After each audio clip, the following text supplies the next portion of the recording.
इंदौर में मध्य प्रदेश विधानसभा की प्राक्कलन समिति की बैठक आयोजित की गई, जिसमें शहर के विकास और प्रशासनिक मुद्दों पर चर्चा की गई। समिति के अध्यक्ष अजय बिश्नोई ने संभाग के अधिकारियों के साथ बैठक में इंदौर मेट्रो, जल जमाव और अन्य विकास कार्यों की समीक्षा की। अजय बिश्नोई ने बताया, इंदौर में अंडरग्राउंड रूट मेट्रो प्रोजेक्ट को लेकर अब तक कोई रणनीति तैयार नहीं हो सकी, लेकिन बंगाली चौराहे से लेकर बड़ा गणपति तक अंडरग्राउंड मेट्रो चलाई जाने पर विचार किया जा रहा है। वहीं बैठक में मौजूद बदनावर से कांग्रेस विधायक भंवर सिंह शेखावत ने इंदौर में अधूरे पड़े मेट्रो प्रोजेक्ट और जल जमाव के मुद्दे को गंभीरता से उठाया।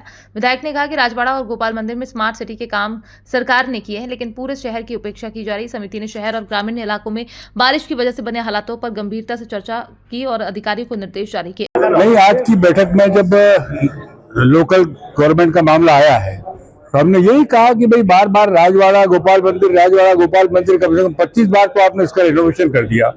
जनता के पैसे का दुरुपयोग होता है, इसके सिवा कहीं विकास दिखाई नहीं देता। वो मामला आज आया था, फिर उन लोगों ने कहा कि साहब इसमें आग लग गई 2-3 बार और राजवाड़े में ऐसा हो गया, राजवाड़े में ऐसा हो गया। ठीक है, राजवाड़ा आपने अच्छा कर दिया, लेकिन राजवाड़ा अकेला शहर नहीं है। जो स्मार्ट सिटी के काम बाकी शहर में होना थे, उनके भी आज पॉइंट्स आए हैं। कहाँ कहाँ कमियां हुई है वो भी हमने बताया है। हमने कहा जल जमाव की स्थिति तो ये थी कि 2 इंच पानी गिर जाता, पानी निकालने की जगह नहीं। अभी BRTS की स्थिति अपने बोली, आपने इतना करोड़ रुपया लगा करके आप BRTS फिर तोड़ना है, तोड़ने वाले नहीं मिल रहे हैं, और तोड़ने के बाद में फिर वो 14 करोड़ का खर्चा। ये सारी बातों को हमने आज रेज किया है और गवर्नमेंट को जितना बताना हम बताएंगे। और इस कमेटी ने भी आज विचार किया है। मेट्रो का हमने कहा भाई अभी तक आप यही तय नहीं कर पाए हो कि अंडरग्राउंड कहाँ से जाएगी और कितनी जाएगी और कितना नुकसान होगा उसके अंदर। हमारे कई व्यापारी उसकी खिलाफत कर रहे हैं, इंदौर के सारे जनप्रतिनिधि विरोध कर रहे हैं, लेकिन अभी तक मेट्रो का निर्णय नहीं हो पाया है। आज ये मीटिंग में हमने वही बात उठाई कि अंडरग्राउंड जो आप ले जा रहे हैं उसमें कॉस्ट भी बढ़ेगी और शहर का बहुत बड़ा वाणिज्यिक जो व्यापारिक क्षेत्र है वो उसमें आ रहा है और व्यापारी उसके लिए तैयार नहीं है। और इसलिए अगर वो बड़ा नुकसान करके हम अगर मेट्रो ले भी आएंगे तो बड़े नुकसान की प्रतिपूर्ति होगी कैसे। तो मेरा समझता हूँ कि आज भी कमिश्नर साहब ने कहा है, कलेक्टर साहब भी थे, इनके मेट्रो पे पुनर्विचार कर रहे हैं।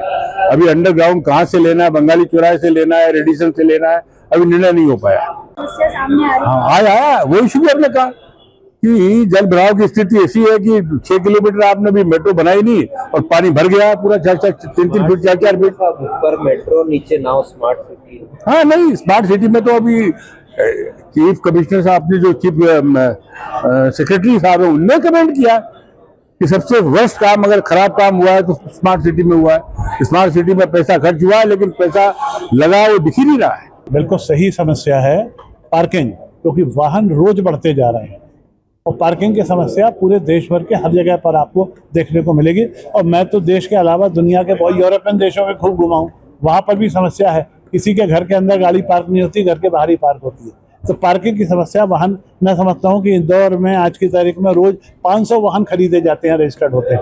रोज वाहनों की संख्या बढ़ रही है, पार्किंग की समस्या है। उसके लिए माननीय शेखावत जी ने भी विषय दिया था, खासतौर से जो मेट्रो स्टेशन है, मेट्रो स्टेशन पे पार्किंग की व्यवस्था होना चाहिए ताकि हम अपनी गाड़ी खड़ी करके मेट्रो में बैठ के कहीं जा सकें, या हम मेट्रो से उतरे हैं तो हमको कहीं ना कहीं टैक्सी मिल जाए जो हमको गंतव्य स्थान तक पहुंचा सके। एक चीज़ जल भराव, हाँ, जल भराव की जहाँ तक स्थिति है, जल भराव की समस्याएं हैं। जब हम नया काम शुरू करते हैं, सड़क भी है और नाली भी और सब है, तो कहीं अधूरी है नालियाँ तो जल भराव होगा। वाटर स्टोर से लेके बाकी सबकी चिंता केंद्र की सरकार से लेके प्रदेश की सरकार और नगर की सरकार तक करती रहती है, पर यह समाधान स्थायी नहीं हो पा रहा है। इस दिशा में लगातार प्रयास हो रहे हैं। धीरे धीरे यदि हम कोई समाधान की दिशा बढ़ते हैं, ऊपर वाला ज़्यादा बर्फ पड़ता है, हमारे समाधान छोटे हो जाते हैं। इस साल की बारिश हमको यही सिखा रही है।